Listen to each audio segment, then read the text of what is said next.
नमस्कार, मैं भास्कर दुबे आप सभी का स्वागत करता हूं संस्कृत एग्जाम पर।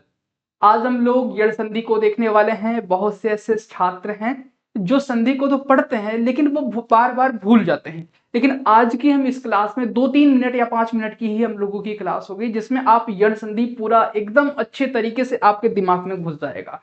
तो समय न खराब करते हुए हम यण संधि की ओर आगे बढ़ते हैं। यण संधि करने वाला सूत्र, यानी आपको पता है संधि में सूत्र बहुत इंपॉर्टेंट होता है, तो हमें सूत्र को जानना है।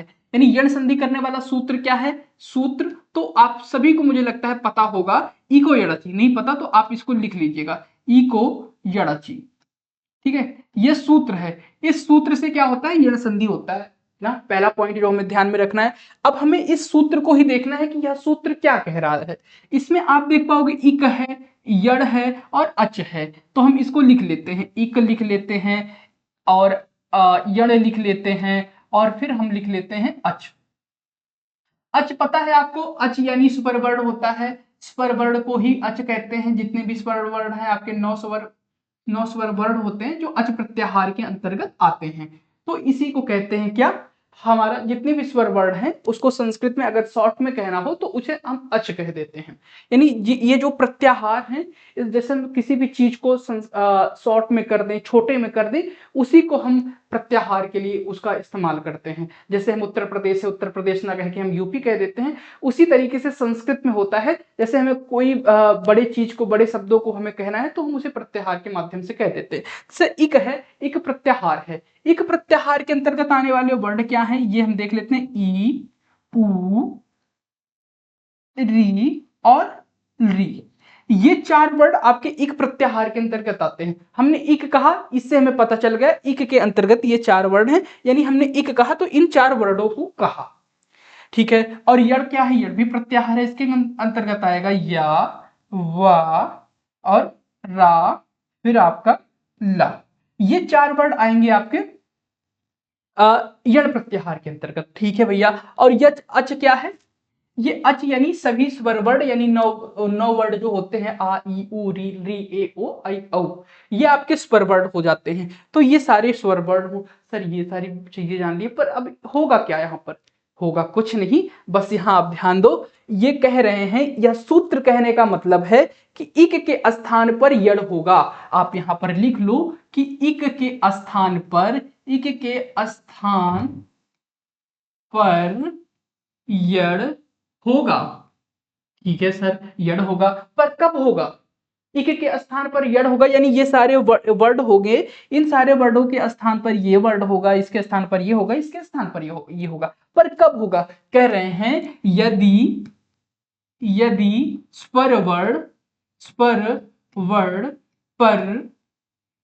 में हो तो। ठीक है, यदि स्वर वर्ण पर में हो तो तब हमारा क्या होगा? इक के स्थान पर यड़ होगा, यड़। ठीक है, ये आप ध्यान रखना। यड़ क्या है वो तो आपको पता चल गया कि यड़ क्या होता है।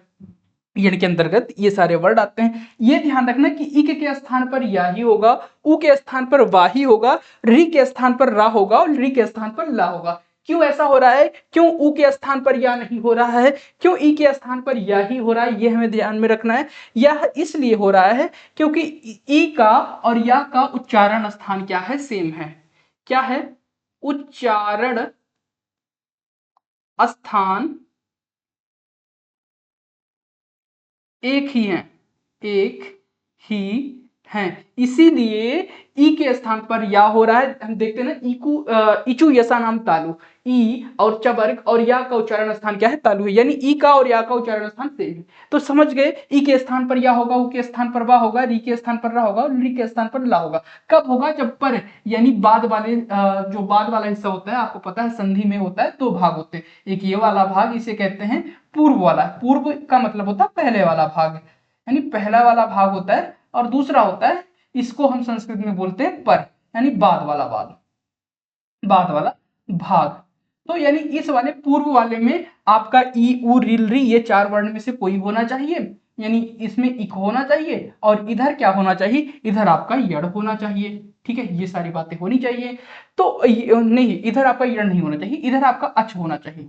ठीक है, इस इक वाले को यड़ हो जाएगा, यानी या वा रा ला, ये सारी चीजें हो जाएंगी। देखते हैं, हम उदाहरण के रूप में समझते हैं। तो इतनी सी बातें मुझे लगता है कि आपको इसे लिख लेना चाहिए, अच्छे से इसे समझ लेना चाहिए। अब हम उदाहरण देखते हैं, जैसे एक है मध्वरी। ठीक है सर, मध्वरी हम देख लेते हैं। मध्वरी जो बना है हमारा, मधु, मधु प्लस अरि, ऐसा बना हुआ है जी सर, ऐसे बना हुआ है। मध्वरी का जो संधि विच्छेद होगा इस तरीके से होगा, मधु प्लस अरि। ठीक है, तो ये जो उ है ये आपको दिख रहा होगा इक, इक है कि नहीं, इक।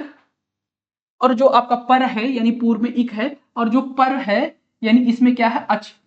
अच का मतलब स्वर वर्ण, स्वर वर्ण वो 9 वर्ण कोई भी आ सकते हैं, ई आ ई उ री री ए ओ आई औ, ये कोई भी वर्ड आपके 9 वर्ड में से कोई एक वर्ड होगा। तो कह रहे हैं इक, इक, इस इक को क्या होगा, यड़ होगा।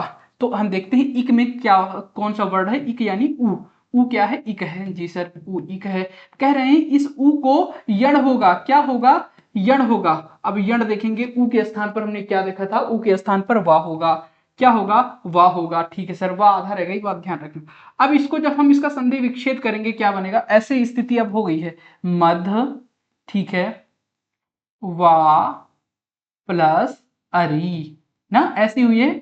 ऐसा हुआ है क्योंकि जब आप देखोगे ऊ में धू में से, धा में से ऊ निकल गया तो ये आधा वर्ड हो जाएगा, तो मध व अरि इस तरीके से बना है। तो हम इसका जब संधि विच्छेद हम करेंगे, मधु मध, ठीक है, ये आधा है तो ऐसा हो जाएगा मध व आपका अरि, यानी ये वाला आ वा में मिल जाएगा, ये वा पूरा हो जाएगा, स्वर वर्ण मिल जाएगा, तो हमारा बना मध्वरी।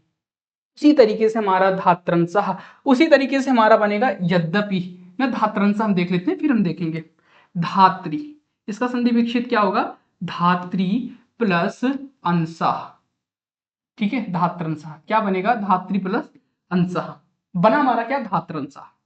इसको जो री है आप देख पा रहे हो, ये री है, यानी री के स्थान पर क्या होता है, रा होता है, सामान्य रूप से हमने देखा ही है ना। ये आपका इक है, ठीक है, इसको यड़ होगा, यड़ आपको पता है, यावाराला ई उ री री, ये अब आपको पता चल गया कि इक और यड़ में आपको कोई दिक्कत नहीं आएगी, जी सर नहीं आएगा।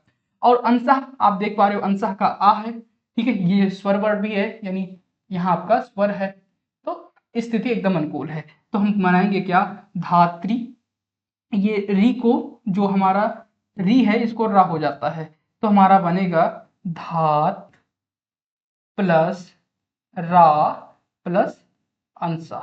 ठीक है, ये वाला आ रा में मिल जाएगा, रा पूरा हो जाएगा, ता आधा है, तारा मिलकर क्या बनता है, त्रा बनता है, क्या बनता है, त्रा, तारा मिलकर क्या बनता है, त्रा, बन गया हमारा धात्रंसा। ठीक है, इस तरीके से हमारा बन गया, धात्रंसा बन गया। और फिर हम देखेंगे लाकृति, लाकृति का जो हमारा है री प्लस आकृति, ये इसका संधि विच्छेद है, इधर आपको स्वर वर्ड दिख रहा होगा, इधर आपको इक दिख रहा होगा। तो इसमें कुछ नहीं, री को आपने देखा है, री को होता है ला, ना, तो ये वाला आ इसमें मिल जाएगा, यानी ये जो ला है आधा है, इसमें मिल जाएगा आ, आकृति का हमारा बनेगा क्या, लाकृति, यानी बन गया लाकृति। इसी तरीके से हमारा है पित्रादेश, पितृ, पितृ प्लस आदेश, पित्रादेशा बनता है, पितृ प्लस आदेशा। ठीक है, यहां पर आप देखोगे री को, यहां पर भी आपका री है, री को आपने पढ़ा है, री को रा होगा, तारा मिलकर क्या होता है, त्रा होता है, ये वाला आ इसमें त्रा में मिल जाएगा, बने पूरा हो जाएगा, पित्रा देशा, बन के हमारा पित्रा देशा। इसी तरीके से हम देख पाएंगे यहाँ पर यद्यपि बनेगा हमारा, य क्या होता है, यदि प्लस अपि, यद्यपि का जो, तो यहाँ देखोगे ई है, ई इक है, ठीक है, पता है सर, ई को हम पता है इक होता है, तो आप देखोगे ई को या हो जाएगा, या आधा दा, फिर हमारा या, फिर हमारा अपि, इस तरीके की हमारी स्थिति है, बनी हुई है। तो यहाँ देखोगे दा या मिलके बनता है क्या, द्या, ठीक है, और यह आ मिल जाएगा, पूरा हो जाएगा, ये हमारा बनेगा क्या, यद्यपि। ठीक है, ये था हमारा संधि पूरा। मुझे लगता है कि आपने यण संधि को बहुत अच्छी तरीके से समझ पाया होगा, और जो आपके एग्जाम में पूछे जाते हैं कुछ, मैं आपको और सारे सवाल में दे रहा हूँ कि कमेंट बॉक्स में होंगे, जिसका उत्तर आपको देना है। आपने अच्छे से समझ पाया कि नहीं, ये बातें आप मुझे जरूर बताइएगा। इसमें कुछ नहीं है, बस आपको यही समझना है, यही सारा खेला यहीं पर हुआ है, यहीं पर आपका सारा खेला हुआ है, जिससे कहते हैं कि समझने वाली बातें वो यहीं पर है। तो इसे, यदि आपको ये वीडियो आपको अच्छी लगी हो तो आप वीडियो को लाइक और चैनल को सब्सक्राइब जरूर करिएगा। मुझे लगता है कि आपने यड़ संधि बहुत अच्छे तरीके से समझ पाया। इसी तरीके से हम जितनी भी संधियां हैं वो पढ़ने वाले हैं बहुत कम समय में। मुझे लगता है 4 से 5 मिनट आपको लगा होगा पूरा यड़ संधि समझने में, और कुछ आपको उदाहरण में दे रहा हूं, उसके उत्तर आपको कमेंट बॉक्स में बताने हैं। ठीक है, धन्यवाद, मिलते हैं नेक्स्ट क्लास में। और इस संस्कृत एग्जाम इस चैनल को आप जरूर सब्सक्राइब कर लीजिएगा, आपकी संस्कृत को मजबूत बनाने के लिए हमारे साथ जुड़ जाइएगा। धन्यवाद।